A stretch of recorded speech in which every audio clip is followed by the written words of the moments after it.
Hello, everyone. I want to say welcome back to another session of our peer-to-peer support series. We are so excited for you guys, and we're so happy that you decided to tune in again. We decided to partner with 5 experienced grantees to kind of get a little bit more insight of their campus observations and talk a little bit about their experience with the campus grant. We kind of want to know what things have worked, some things that they found a little bit challenging, some things they would like current and prospective grantees to know and learn a little bit more about. And so I'm joined here today with Ann Bassey from Albany State University in Georgia. Yeah, so I'm so excited to have you here, Ann. But before we get started, let's do some introductions. So my name is Araba Apau. I'm the HBCU specialist at Ujima Inc., and we help to oversee the HBCU campus grant, and we work closely with our grantees. And then, Ann, I will pass it over to you. Okay, thank you so much for this privilege to be part of this. My name is Ann Bassey, and I'm the project director for E5 Initiative. E5 Initiative is a grant funded by Office on Violence Against Women for Albany State University in Albany State, Georgia. So E5 Initiative is a continuation grantee. We first got the grant in 2017, and we got a continuation in 2021. Awesome. Excellent. Great. So I'm excited for our conversation today.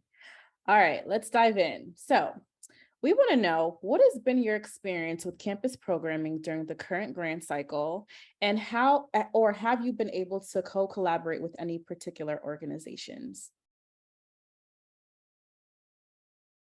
Oh, you're on mute. Okay, first of all, I would say, like I said earlier on, that this is our second year, this is our second cycle, and I'm in a better space. I'm in a better space than where we were during our first cycle.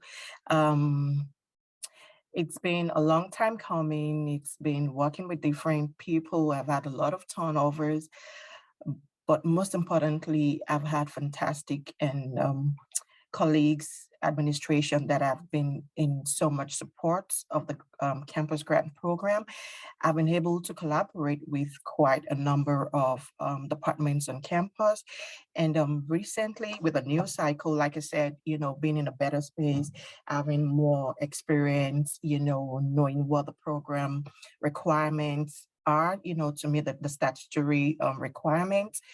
I'm more intentional in activities. So what I have done in the past was, study, yes, work with my cohort members, my other grantees, and see what they're doing and what they're doing well. So I've been able to add additional departments to co-collaborate with me, on campus. So for instance, recently we have what we call the military science education on campus, and I'd reached out to the director, and I did not realize, how much more there can be, what's the word to use? How much more of there a population that needs to be served on campus. So part of my conversation with the new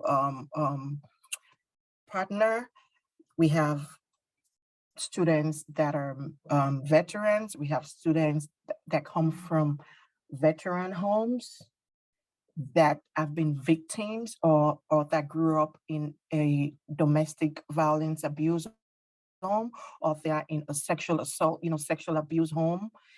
Being able to reach them and serve them, it's a plus for me to have them join as one of my collaborators on campus. So I've had, like just this morning, I received another email and say, hey, Ms. Bassey, I know you're having something for October Domestic Violence Awareness Month. Association is having, a program. Can you come speak? Can you bring your partners, to come partner with us on this event?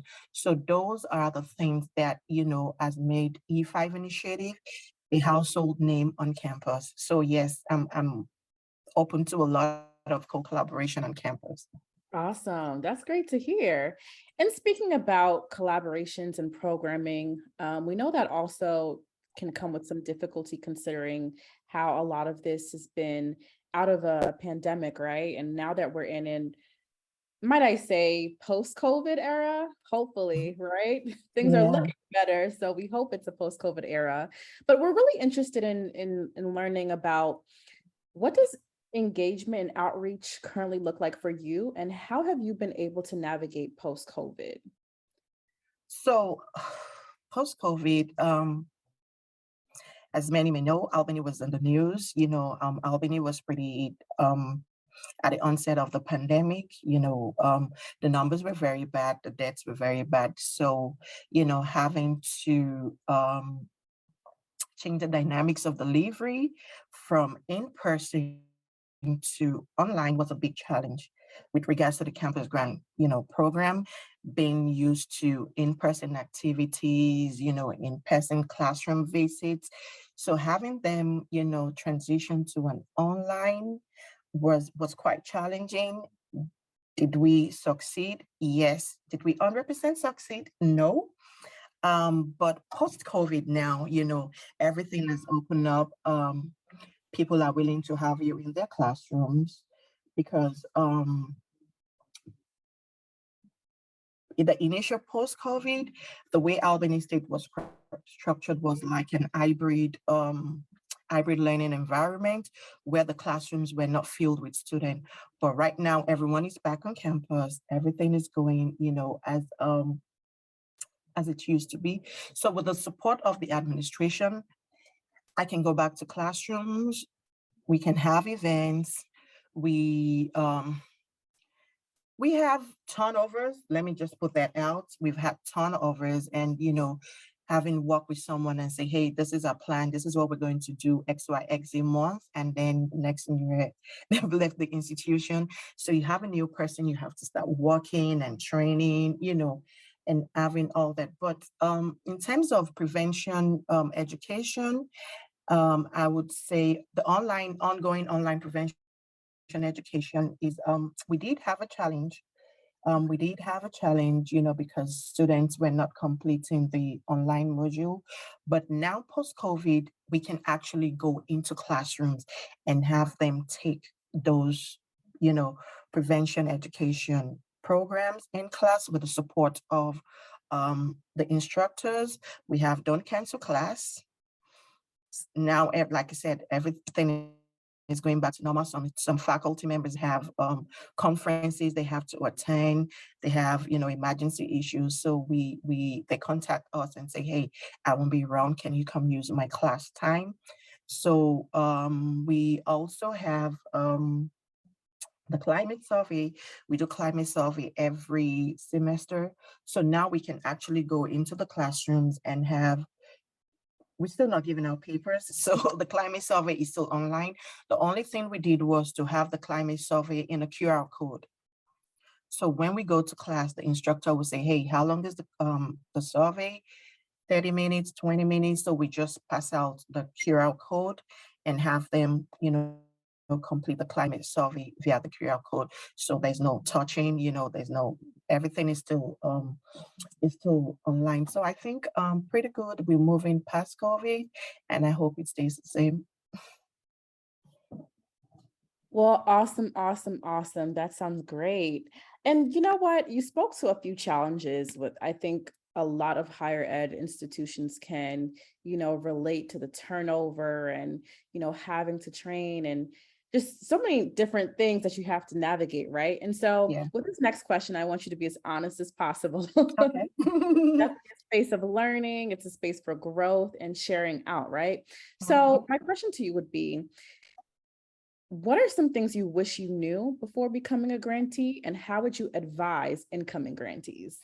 Okay. The first thing, the first thing I've learned a very hard way, and I've said this, in our conferences and OVW webinars, is for grantees or intending grantees to make use of the TAs. So the TAs are the technical advisor. You never know what, trying to do it on your own. It's why reinventing the wheel, talk to them. They can guide you. I've worked with fantastic, fantastic TAs that have been, able to guide me and say, hey, instead of me sitting and like, oh God, how am I going to do this? How am I going to do that? And they've been able to connect to me. So say for instance, I can come to Ujima and say, hey, this is my challenge. Ujima in the past is my cohort TA. They've been able to connect me to other TAs. Like I don't even have to go and do the meeting. The TAs will connect you with, their colleagues. These are the challenge. Okay, this is what or who you need to meet. So first of all, reach out to your TAs. Yes, they said that at the TTI. My first day on the job was at a TTI, so it was a lot of yes, it was a lot of things, Wow. trying to TA these and what deliverables. It was so much, but Got thrown when I in there, didn't realized, you? yes, so when I realized that, hey, the TAs have so much wealth of information, I knew that those were my to-go people. And the TAs have helped me internally on campus. So say for instance, I want to reach a particular department, I want to reach a particular administrator. I've invited a TA to be part of the call. you know, so you Right. might not have the right things to say or what to say. So invite, for instance, we had a new chief of police, and I'm like, okay, I'm having a meeting with my chief, the TA for law enforcement. Do you mind joining the call? So you see, I had little or nothing to really do. The TA did all the talking, the expectation, and made it more valid why, the law enforcement have to be an integral part of the campus grant program. Another group that I wish I knew early was my cohort group, my fellow grantees. You can reach out to them. Like our cohort, we have emails, we have cohort meetings, you can reach out to them. Oh, you said something during the cohort meeting. I want to find out how you did it. And then share information, share ideas. That's another group. And another group are your community partners.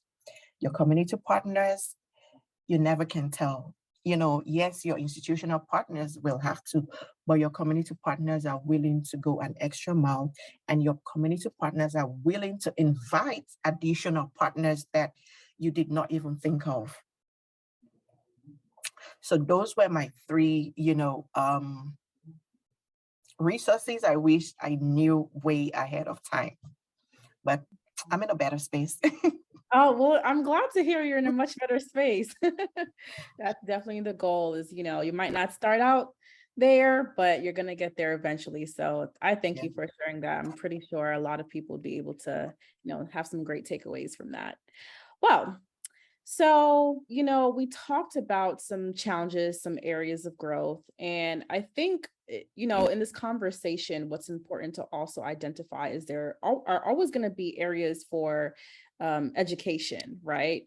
And how do we identify those gaps in education? What are some of the things we're doing to identify those gaps? And so, my question to you, Anne, would be on your specific campus and what you've observed, what are some gaps in education you've been able to specifically identify or observe on your campus, and how do you plan to address those gaps? Okay. For ongoing prevention education right now, so we do have what is called the Foundry, which is called Everfi. It used to be a mandatory.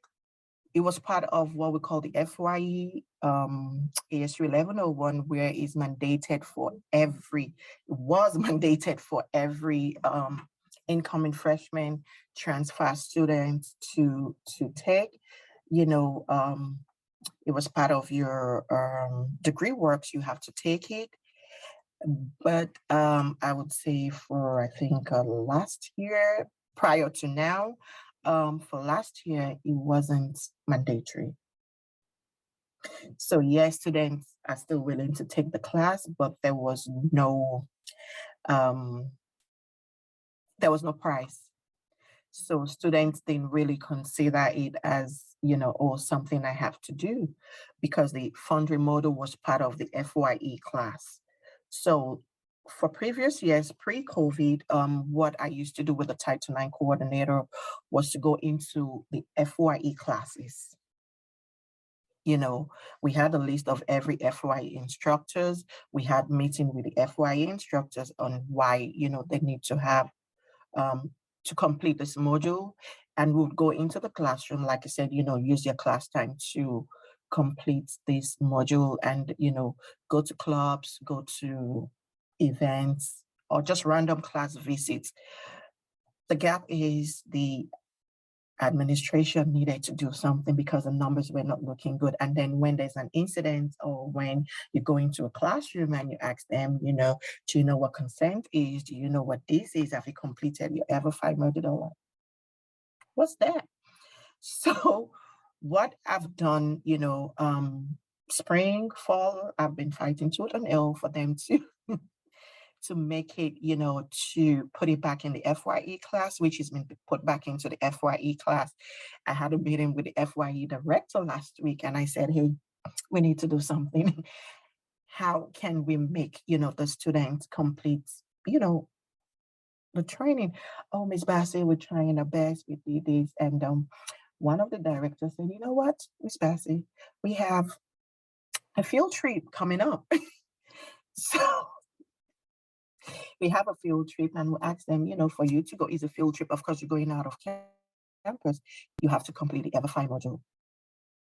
So that's one way where, you have to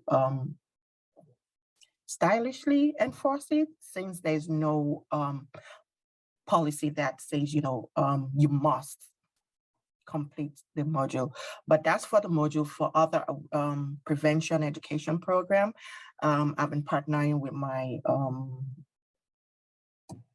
community partners and my internal partners to go into class.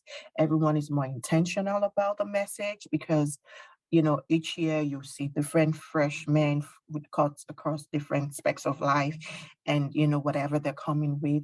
So having to have faculty, staff members wanting to genuinely, apart from their office being, apart from having an office that signed the MOU, but genuinely having the intention to support the course is a plus for me. Nice, nice. I like that. Okay, so I want to switch gears a little bit. Being that in this work, a lot that comes with it is advocacy, right? And so we kind of want to talk a little bit about what advocacy looks like. My question to you would be, when it comes to community response and advocacy, what are some of the trends you've noticed on your campus? And do you think you've spent more time focusing on certain areas than others? Yes, definitely. I have spent some more time um, in more areas more than the other. Let me talk about, advocacy on campus. So we do not have an advocate on campus. You know, every advocacy is done through the campus counseling and accessibility services. So they do the referral to our community partners. So for the past 1 year, I've been fighting. I've been, talking to administrators, and from our last site visits we had sometimes, I think that was during the summer. Um, we've been trying to have an advocate on campus, but the issue I had in the past is, where is the advocate going to be housed? Where are we going to do information sharing and all that? But we're able to come to agreement. Our health services said they're willing to house the advocates, but someone needs to raise the policy. So our diversity and inclusion director said, we just need someone to raise the policy. So that's where we are now in terms of advocacy on campus. Yes, if needed, you can, so say for instance, there's an incident and they go to counseling and accessibility services, and, These are the resources we have available for you. You can reach out to them. But my thing is, if you tell students that, okay, you can reach out to them, the student will probably not reach out to them, rather than having, okay, we have an advocate that comes on campus every Tuesday or every Thursday, or you can go to the health service center in so room, and then you will see an advocate there. In my own opinion, I feel that students will respond more in having an advocate on campus than the referral. Of course, yes, the referral has been working. We have 24 hours, um, services on campus, but I've been fighting to have an advocate of camp on campus, which I feel more um, would be more serviceable to the student than the referral process. And when you ask, have I have I focused on more areas than the other? Yes. You know, you have to look, first of all, you have to look at your campus demographic and see what the needs are. And yes, we focused on programming, we focused on outreach. Yes, we've done training. Are we up there really? I wouldn't say that because, like I said, the turnover, because most training I usually request was train the trainer. And then when you train this person and then turns over, what do? You have to start, you know, all over again. And another area that in terms of training is for conduct, being part of the systems office. So there's little, they want every conduct training to come from the systems office staff. So what we've been trying to do is to have a supplemental training in addition, to what the system is offering to meet the campus grants requirements. Yeah, great, great. And thank you for your transparency in that. I think it's something definitely to admit that, you know, there might be some areas where we're more drawn to focus on, and there's some areas that we need to kind of, grow on a little bit more. So I love that. Well, we are almost to the end. So I really wanted to touch on sustainability and what that looks like for you, because I know that's something that can help maintain your efforts. Yes. So what has been, your experience with sustainability? What are your plans on sustainability? So, like I mentioned earlier on, is aside having conduct person or law enforcement signing an MOU to be part of the grant, I've been working with people that really want to join the cause. The purpose of being intentional and have a passion for the work, which I feel is more important to me. There's a difference between having a job and loving what you do. Mhm. So recently, I've been blessed to have people that are willing to serve, not just for the office, but having the passion to continue to do the work at no cost. Yeah. You know, because you might see people like, okay, what's in for me? So if there's nothing for you, you're not willing to do the work. So sustainability to me is having people that are willing to continue with or without the campus grant funding. So, prevention education, awareness, advocacy, continuing the partnership between counseling and accessibility services and our victim services, continue the partnership with LilyPad, which is our SANE examiner, having continued partnership with ASPD, that's Albany State Police Department partnering with ASU PD. So if everyone would continue to come and having faculty, let's not get this. Yes, we might have those other people, but having faculty and staff or those that are first responders, that are willing to continue, the work. It's a first step for me. And then going above and reaching the administrators and say, hey, we've worked together. I have XYZ on the from your department with me on these, and we're willing to have, continue the work in your department. Could be student affairs, could be any department that is willing to continue. But most importantly is having staff or faculty that is willing to do the job and not just the department. I love that. That's a good point that you just made there. Well, and we want to thank you so much for all your insight. It's so exciting to hear what Albany has been up to. I think that a lot of incoming grantees and even current grantees can take away a lot, can relate with a lot. We kind of want to end on a great note. We wanted to ask you, what has been your biggest moment of pride? Whew. Okay.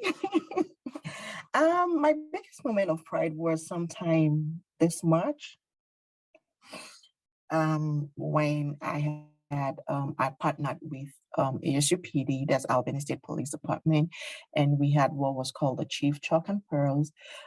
It was an awareness, but we had a, a local victim who was a victim of both sexual assault and domestic violence, like two in one, having, yeah, to share our experience, having people, having my school president at the event on a Saturday, on a rainy Saturday at 5 o'clock, Mm, having my grant specialist, Laddie, on the call, having all the chiefs from the HBCUs in Georgia at the event, having, you know, both local and community partners at the event, listening and seeing how they can continue to support the cause, and seeing my faculty and staff, bring their daughters. nice. Nice. That means we must be doing something good. Ah, that sounds awesome. And I see how Yes. it just lights up your face. You Oh, yes. Yeah, that was so it wasn't I would it was not a fun event, having to listen to the victims experience, but it was an eye opener even for the married ones there that did not identify.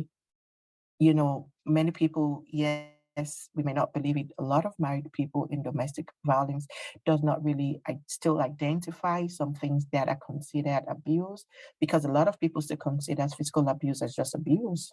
mhm. They don't know the in-depth of emotional abuse, they don't know the in-depth of financial abuse, having her, touch every aspect of it, some things you can just brush off, bringing it to light and like, hey, these are warning signs, these are the things you need to look for, and telling them the resources, the rich resources, which I keep hammering on every day, is a lot of student, faculty, and staff do not utilize the resources available, both grant funded, state funded, or local funded, and ways for them to actually reach out to these available resources.